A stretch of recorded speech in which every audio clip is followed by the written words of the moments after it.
Ito yung stock na spark plug ng ating motor. So, NGK siya. Kaya kung makikita nyo mukhang luma na, no? Kasi actually luma na nga siya. Palitin na rin to eh. Kasi naka almost 18,000 na ng kilometrahe. So, eto, pwede pa naman siya, gumagana pa siya. Kaya lang, gusto ko lang mag-experiment about dun sa tinatawag nilang side gapping.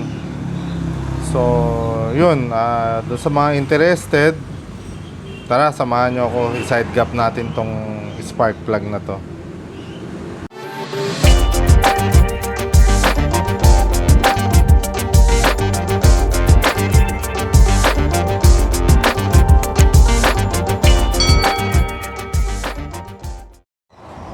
Ito na nga, unang-una ang gagawin natin dito sa ating pagsa-side gap, ikakat muna natin to dito sa side na to, tong part na to.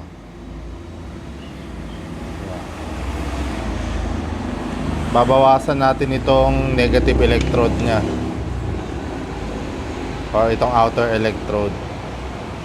Kasi from the essence ng side gapping, yun ang ano niya, itong center electrode natin ay i-expose natin totally. Tapos ayan, kung mapapansin nyo kasi ngayon, di ba covered siya nito. So pagka sinide gap natin yan, tatanggalin natin yan, may expose ito. Ito mismo, i-expose natin ito ng buo. And then siguro tatanungin niyo, paano yung magiging spark nya? Kung dati ang spark nya up and down dito, ngayon ang magiging spark nito is sa side na. Dahil itong negative ng ating negative electrode natin o yung ground na to, dyan siya tatakbo yung kuryente. So, according sa mga naka-experience na mas malakas daw ang kuryente pagka ganon, or mas maganda ang epekto niya sa ating combustion chamber. So, ayun, since meron naman na tayong nabiling stock na original din na spark plug na brand new, so itong pinagpalitan natin, i-try natin yung side gap. So, una, cut muna natin to dito.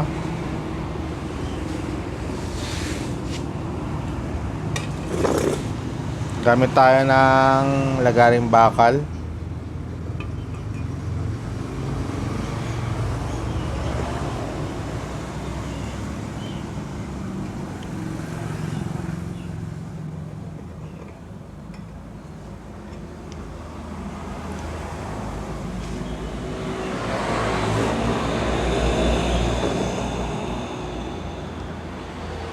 A few moments later.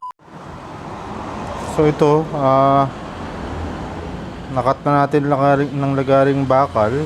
So, ayan, tinatanggal ko na tong, ayun,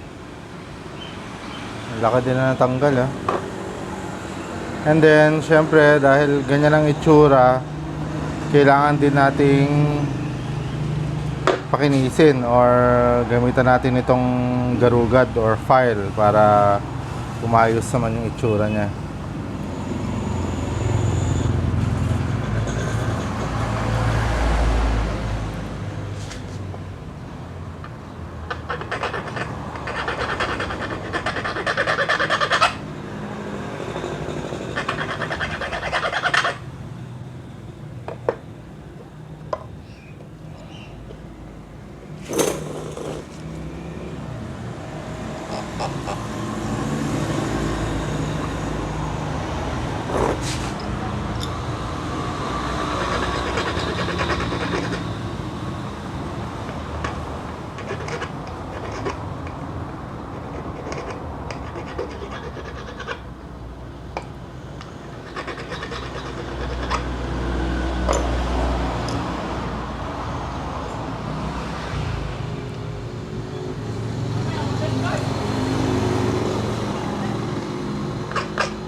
Tapos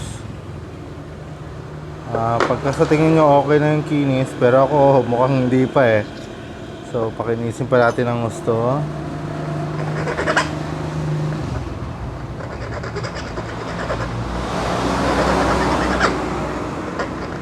Ingatan kasi natin yung dapat walang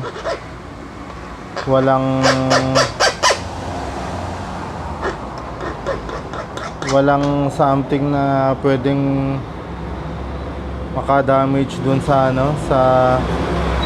sa loob ng ating combustion chamber, o yung pagka yung halimbawa meron tayong maliit na bakal na hindi parang yung bibitin-bitin lang, tapos pagka natunaw or dahil sa init biglang natanggal dito at pumunta sa loob ng combustion chamber, may epekto pa rin yun. Pwede rin makasira sa makina natin. So hanggat maaari gawin nating pulido.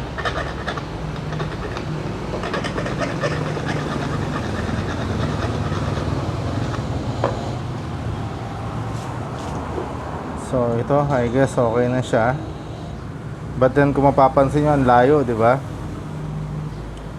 Kaya ang gagawin natin ngayon, pupukpukin natin para mapalapit, or ibebed natin ito.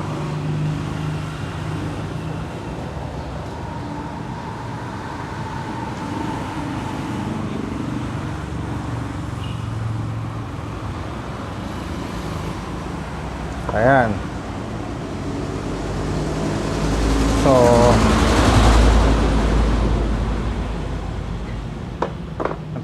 ito na siya.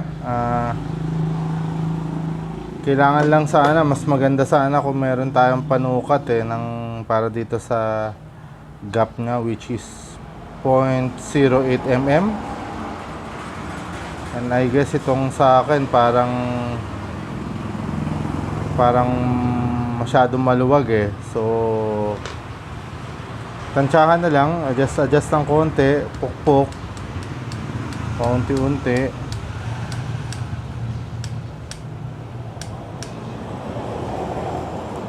Hanggang sa sa pagka natansya natin na yun na yung size niya, o yung tamang gap, pwede siya na siya.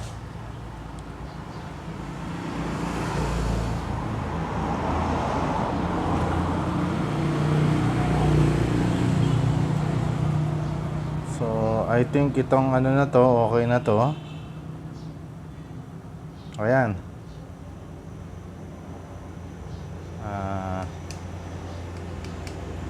Nga pala, ayan, kung mapapansin nyo, totally exposed na itong ating electrode.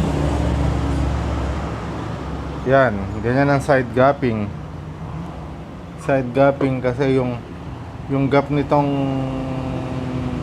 positive electrode at saka negative electrode nasa side na ang gap nila, kaya tinawag na side gapping. From the word itself, self-explanatory na siya. So ayun,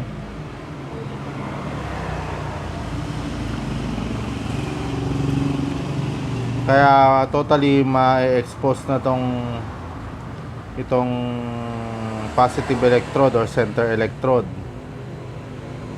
Ang mangyayari ngayon dyan,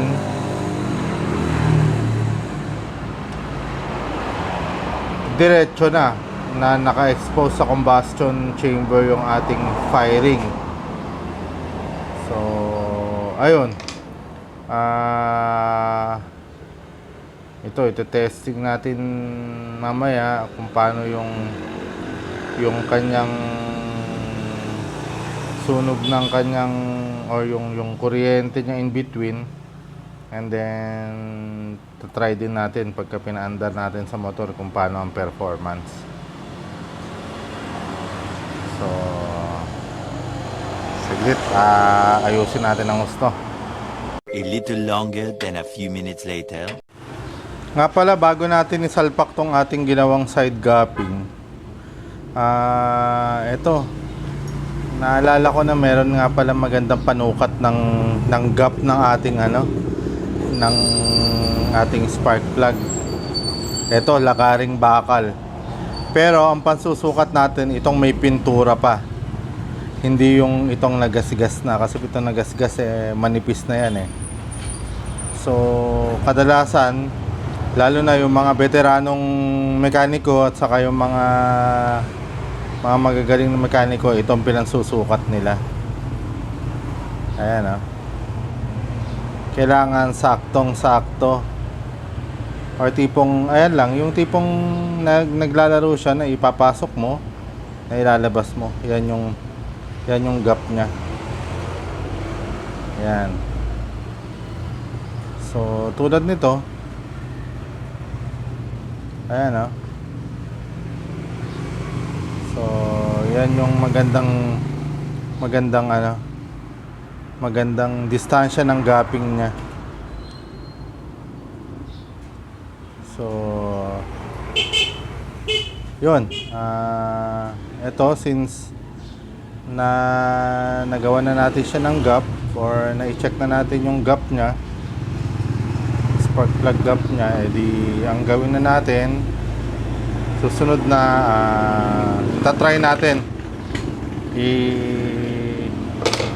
salpak na natin sa ating motor.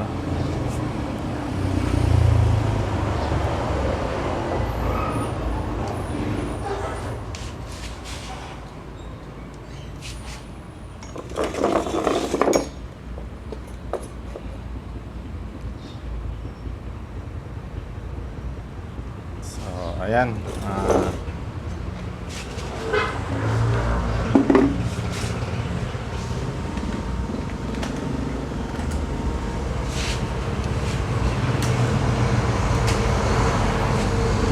alright. So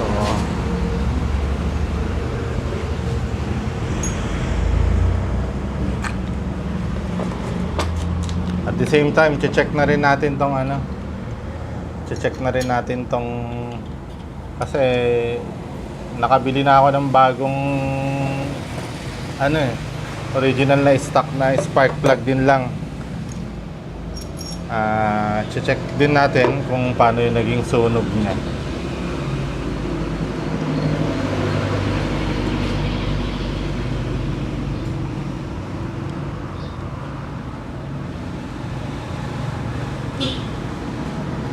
Oh! Kita nyo?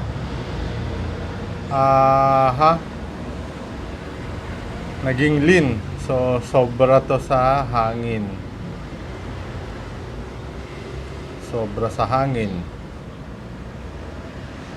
But anyway,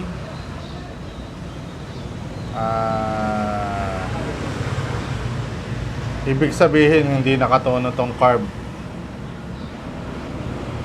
So, just the same, bago natin isalpak, o kaya yun na nga, may kinalaman din kasi yung tono ng karburador, or may kinalaman nga yung tono ng karburador sa depende sa spark plug. So ayun, check na muna natin tong ating ginawang side gapping.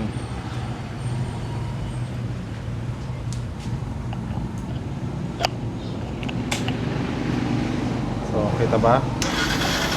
Ayun lakas ng kuryente.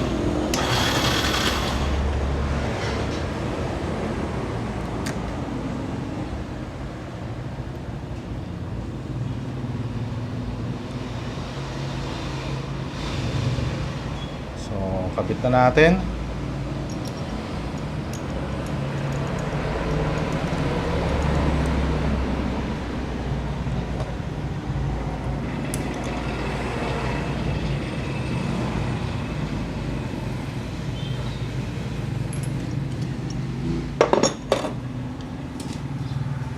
And then, check natin.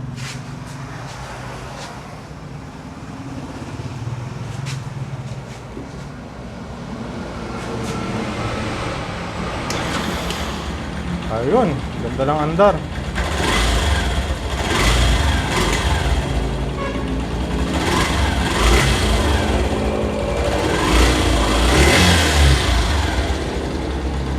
Ayan, mas malakas ang kuryente. I guess, mas maganda rin ang takbo nito. Kasi yung response niya na lang dito sa ating accelerator eh.